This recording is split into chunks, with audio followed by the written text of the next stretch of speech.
great. All right. So this is what I know about you, okay? And the reason I know this about you is because you are human, all right? And there are people in your life that annoy the heck out of you. Is that not true? I mean, they simply drive you nuts. How many have someone like that in their life? They absolutely, no, you don't point them out, but they absolutely drive you nuts. You have somebody in your life that maybe they're at work, maybe they're in your family, maybe they're in the mirror, maybe, but they absolutely drive you bonkers. We all have people that they know how to push your buttons, right?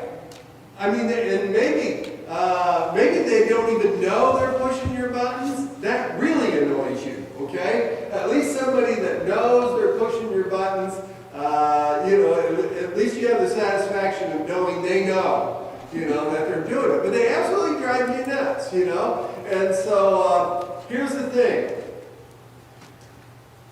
Jesus wants you to show them some grace. Have you ever heard the term? Somebody just did something and someone turns to you and says, we need to show them a little grace. Have you ever, been in that situation? I'm sure many of you have. I won't ask for a show of hands. But I know, I was even at a preacher's meeting, and there was a guy that he's just as annoying as can be, and he's just flat out rude. And the preacher turned to me and he says, we need to show him a little grace. Be kind, or just let it slide, even if they don't deserve it. You know why? They are one of those people who are an EGR. And that is extra grace required. You have EGRs in your life. People that there is just extra grace required in your life. Now, full disclosure, I think it was Rick Warren, he's a preacher out in California, that came up with the terminology EGR. But the more I thought about it, the more I thought, man, this is so true. There are people in our lives that are just, you've got to have extra grace when you're around them. And when you know that, they're an EGR, it helps you deal with them more appropriately. Okay, so what do you do with an EGR? Number one, you look behind their behavior because something is causing it. When you're dealing with people who are offensive or irritating, you gotta try and look past their pain. You can try to identify their pain, but I can tell you this: I can assure you that there's something causing them to be an EGR, because it's hurting people that hurt people, and they're full of perhaps fear or insecurity or anxiety, but that's there's something. The other day I come in the house and I plop down in the chair, the chair, your recliner, your easy. I plopped down in the easy chair and I looked at it over at Jill and I said, I am so irritable. I mean, I owned it, I am so irritable. And she said, how come? And I said, I don't know. Maybe it's just my day to be irritable. I mean, that's how irritable I was, And she said, no, there's something up, And we talked about, health issues and pain issues and pressures, and I don't know that I ever come to the conclusion why I was so irritable, but Jill had it figured out. Okay, so anyway, when you are an EGR or you run into an EGR, you got to look past their behavior because something is causing it. A fight with a spouse, problems with the kids, pressure at work. Maybe it's financial troubles that are just constantly weighing on you. Health issues, that thorn in the flesh, like Paul had, you know. But you've got to look past the behavior of an EGR. Look what Proverbs has to say. Proverbs, we're going to hit Proverbs a handful of times this morning, but a fool's wrath is presently known. We'll stop there for a minute. A fool's wrath is presently known. Now, in context of this verse, someone has done something wrong to you. Ever been there? Someone did something wrong to you. Now, you can get mad. Or you can say, no, that's just an EGR. And honestly, when someone, in context again, when someone does something wrong, or hits us wrong, all right, you know, a fool's wrath is presently known. They did something wrong. They made you mad. And so, what he's saying here is a fool, you know, when he gets annoyed, you know it right away. A fool, when he gets annoyed, if you're going to be foolish, when you get annoyed, when you get irritated, people are going to know it right away. A fool's wrath is presently known. But, here's the other response. A prudent man, smart guy, a smart man, a smart person, okay? Covereth shame. They let it slide. They act like it didn't happen. They ignore it. So a smart man he ignores the annoying comment, the rude response, the careless action of an EGR.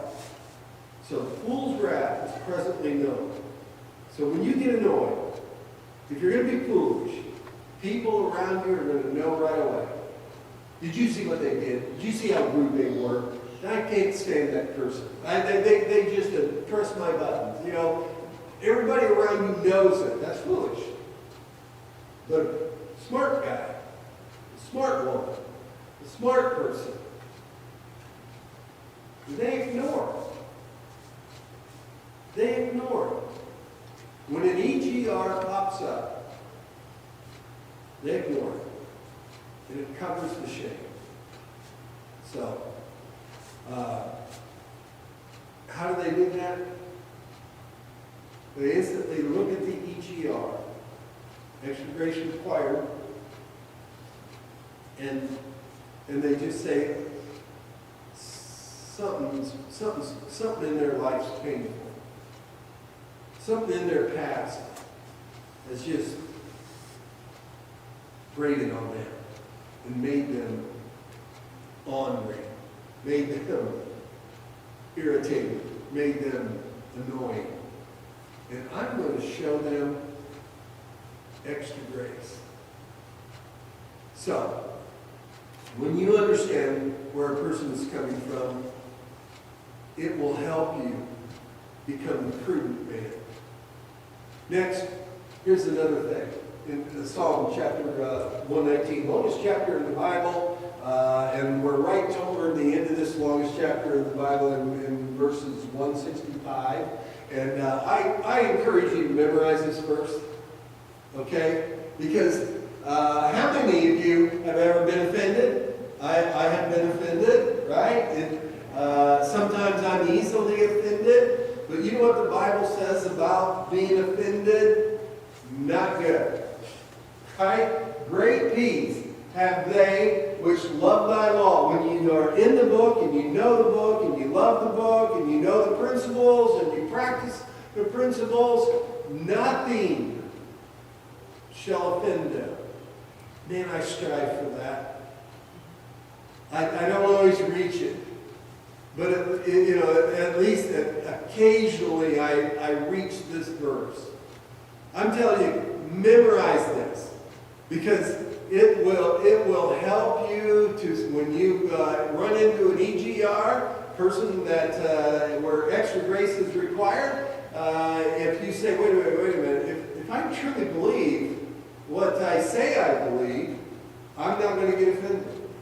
Because they're not offending you. I mean, you're a child of God. You are a product of Jesus Christ. You are made in His image. They're offending God, not you. You just are the one that they're taking it out on. So, nothing shall offend them. Jesus even gives us some grace on this.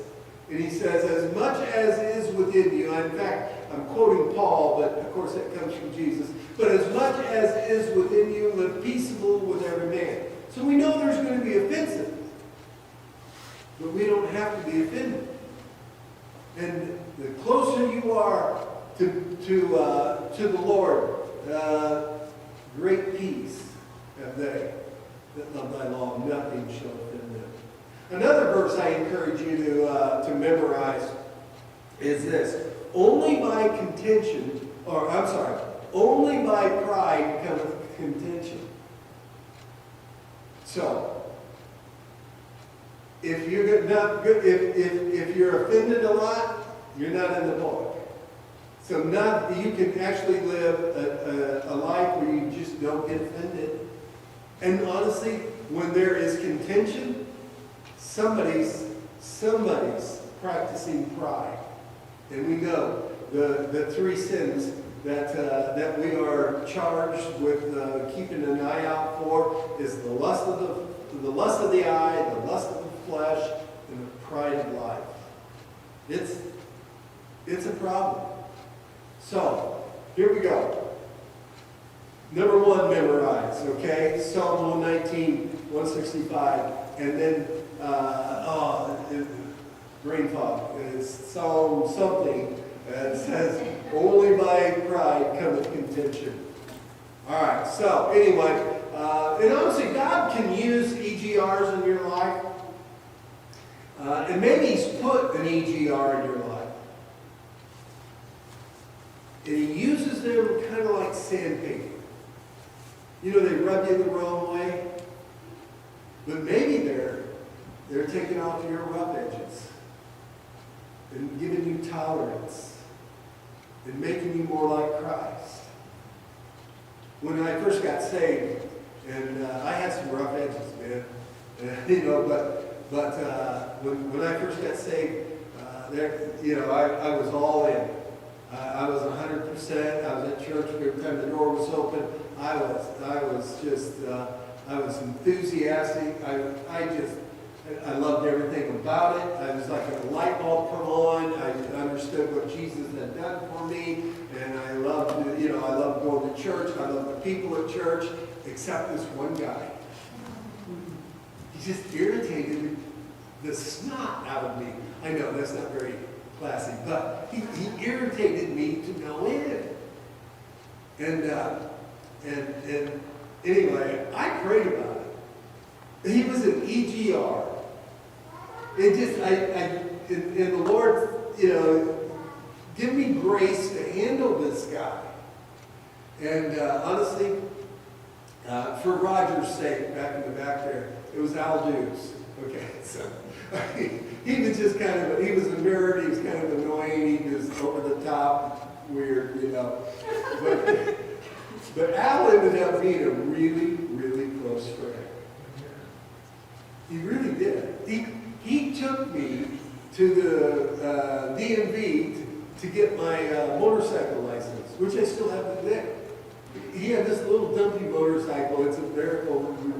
There we are, two grown men on this little bitty, it's almost like a scooter, going down the highway to go to hey, I got my motorcycle license. Then he took me to the DMV and got my bus license so I could drive a bus for the church, a bus route for the church. He just ended up being, just a great guy in my life. Why? He was an EGR, but he sanded my rough edges off. God used him.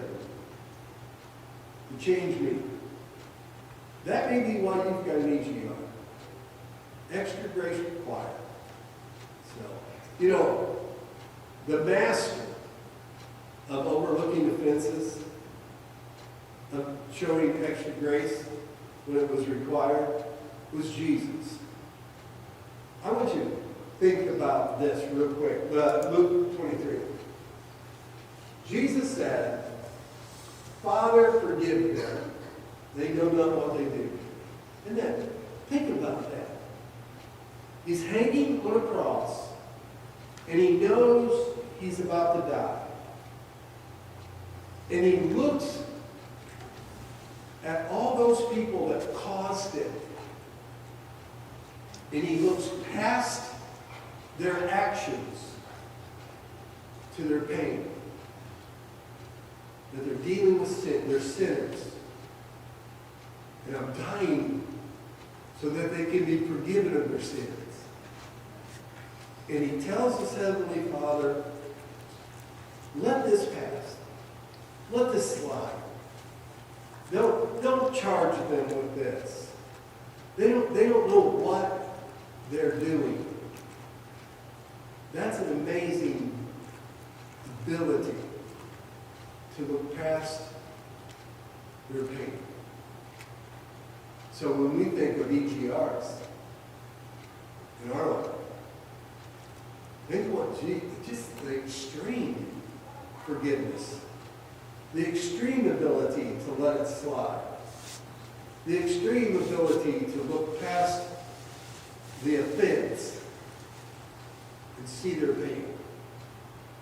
One other time, Jesus exercised some great extra grace that was required with some EGRs.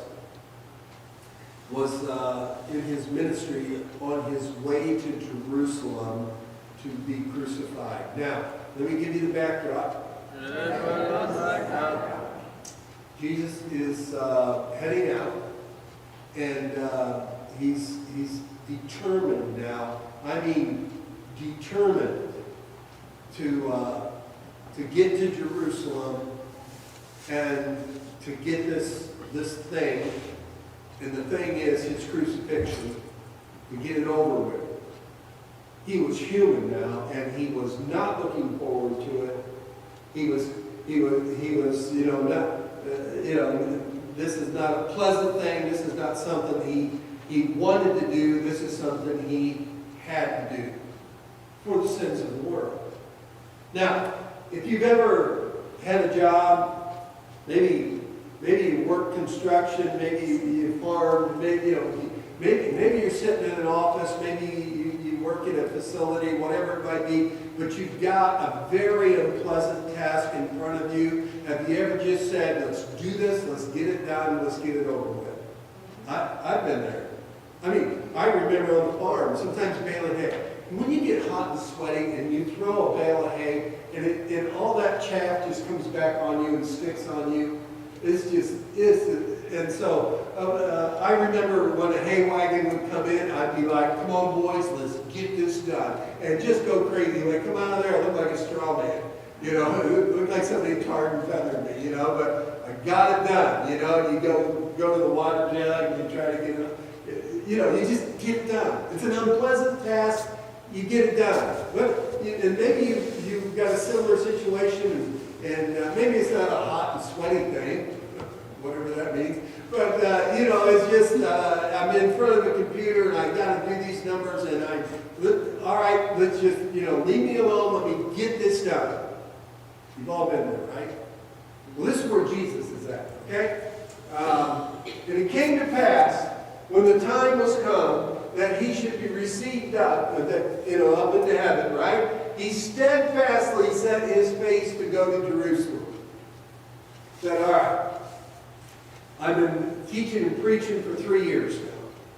I've got the message out, and I've got 12 guys that are sold out, with one exception, right? And so, it's time. It's time that I need to go. The death, the burial, the resurrection, the ascension, It's time. When it came to pass, when the time has come that he should be received up, he steadfastly, this is an unpleasant thing. I'm not looking forward to this, but I'm going to get this done. So he set his face to go to Jerusalem. So he's in Capernaum, that's in the north end of Israel, right? Jerusalem is in the south, and he's saying, okay, it's time to go. It's showtime. Let's go. He said, by the way, 12, you're trained. All right, I'm heading to Jerusalem. I've told you at least twice at this point, and then one other time on the way there. I'm going there to, the death. I'm going there, they're going to crucify me, but on the third day I'll rise again. He's told them that. They don't get it. They keep thinking he's talking in parables or he's talking mystically. They just don't get it. But he says, here's what I want you to do. I'm coming. I've got this huge entourage behind me. I got, hundreds of people following me. What I want you to do, gentlemen, is to go in front of me. Go a day ahead of me. Announce to the villages, and by the way, he's going to Samaria. These aren't even Jews. These are half-Jews. They are, they were Jewish people during captivity that intermarried with Gentiles, and the Jews didn't like them. They were prejudiced against them, and that gave the Samaritans an attitude, and so they didn't like Jews because the Jews always acted like they were better than us, and they so they won't let us come and worship at the temple, so we'll build our own temple on top of this high mountain, and so there was the Samaritan religion and the Jewish religion, same God, but they had different ways of going about it. And so anyway, Jesus says, you know what I want you to do? I want you to go before me, go into Samaritan villages, which probably hit them wrong right off the bat. We're Jews. We don't associate with Samaritans. And Jesus said, no, you go into Samaritan villages and you tell them the Messiah is heading to Jerusalem. And I'm going to come. I'm going to stop by your town. I'm going to preach. All right. So he sent messengers before his face, and they went. And they entered into villages of the Samaritans to make ready for him. Hey, folks. Jesus is coming. He's going to preach. He's going to teach, and he's going to have a couple hundred people with him, maybe more. You all ought to be prepared for that. All right. Okay. So what happens next? By the way, and they did not receive him. This is the most famous guy in human history. And he shows up, and they miss it. And they said, you know what? We don't want your kind here. We don't care you got hundreds of people following you. We don't care who you say you are. We don't want you in our town. You know why? Because his face was as though he would go to Jesus was there to give them one last chance to accept the Messiah. And all they can say is, you know what? You're going to Jerusalem. We go up on top of Mount Right. That's where we worship. You ought to, if you want to talk to us, you ought to go up on top of Mount Right and worship with us. Don't go to Jerusalem.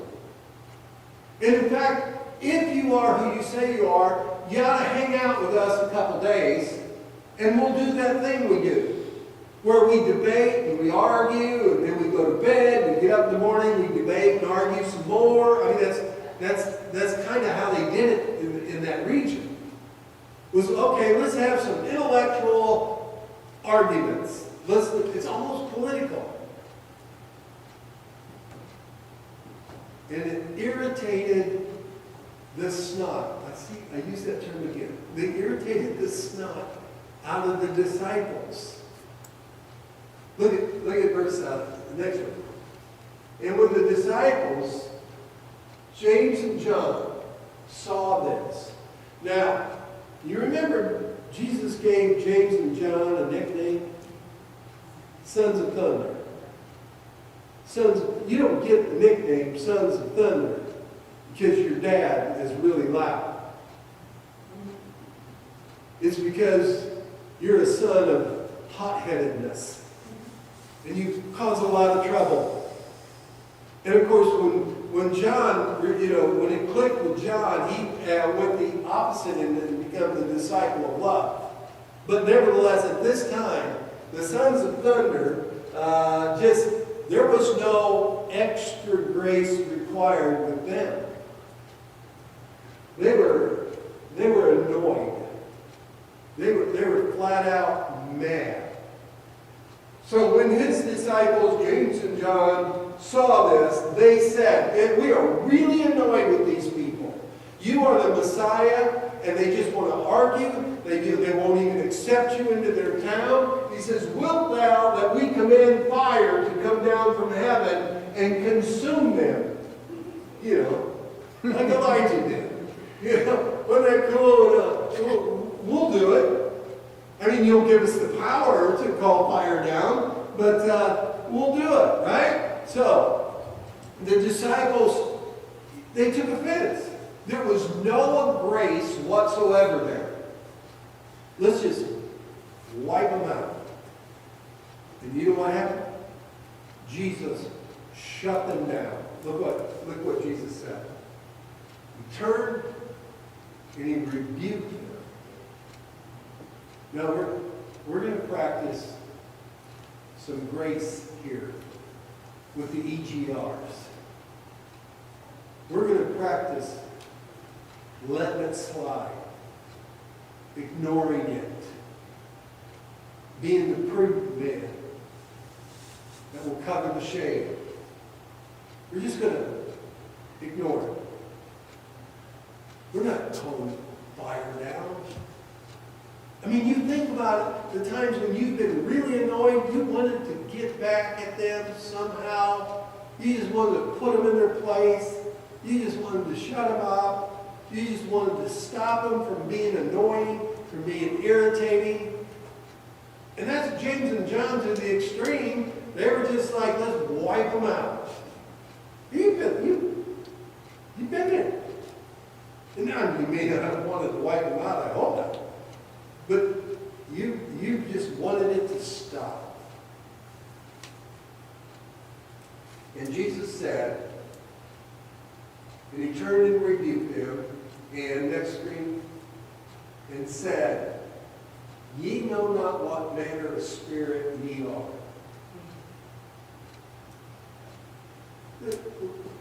There's the spirit of let's get back at them. Or there's the spirit of let's show them some grace. Let's ignore it. And that's what he did. He was the Son of God, all-powerful. They were rude. And he could have wiped them out. He could have got even. But he said, no, I want the spirit of grace. I'm going to look at their pain. I mean, as Samaritans, they felt inferior. They felt, persecuted. They felt like, that the Jews were prejudiced against them. And they felt this for hundreds of years. And you got some hotshot Jew that comes through and wants our attention, and they get mad. Let's show them some grace. If you were a Samaritan, you may have done the same thing.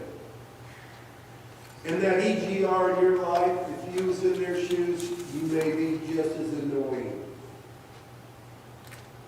So, Luke 56.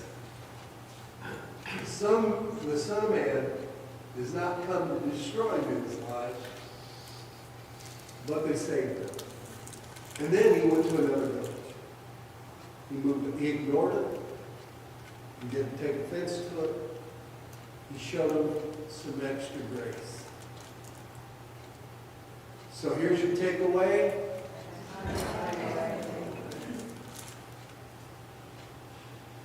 When you forget to show grace, you forget the goal. Here's the goal. Back up the screen if you would, Sam. We don't come to destroy, get even with EGRs. The goal was to save them. And that's what Jesus did when he went to Jerusalem and died for their sins. So, back to that screen, Sam. When we forget to show grace, we forget the goal. When you forget to show grace to the EGRs in your life, you're forgetting the goal. It's to show the grace of God. Second takeaway, there will always be an EGR in your life. God puts them there. He's using them to shape you, to smooth out your rough edges. So let's show them some extra grace. Let's bow our heads and close our eyes. So here's my question. In this time of reflection, would you slip up your hand if you got an EGR in your life? Would you just slip that up? Thank you, thank you, thank you. Oh my word, thank you. We all have people that are irritated.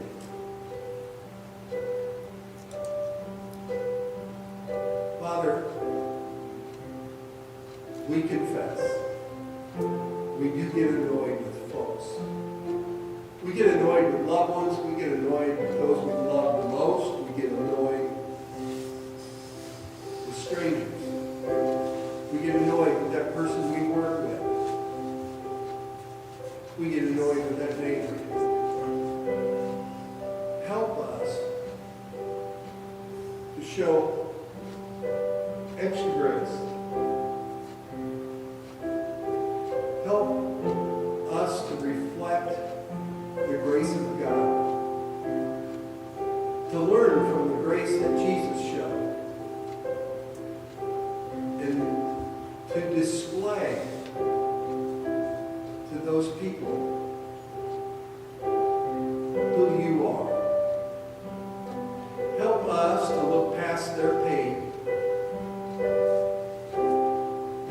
Help us to look past their annoyance, their rudeness. And help us to see that they're in pain. That they're under pressure. That they've got a problem that we may not even know about. So that we might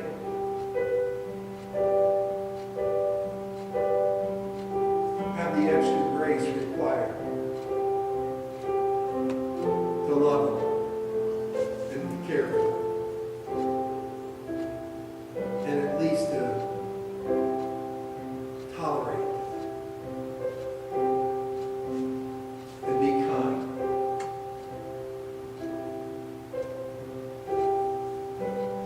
So do a work in our heart with our EGRs. Maybe you're here this morning and you got an unspoken prayer request. Would you slip that hand up? All right. Father, I pray for the unspoken. You know what it is. You know what needs to be done. You know the grace required for it. And I pray that you would give wisdom, courage, and motivate us to do what we need to do in that situation. Maybe you're here and there's somebody on your heart. Somebody's hurting. Somebody that needs extra grace. Would you slip that hand up? All right, thank you. My hand goes up. Thank you. Father, I do pray for that person, other than ourselves that needs your intervention, that needs your help. Grant that reward. And whose name we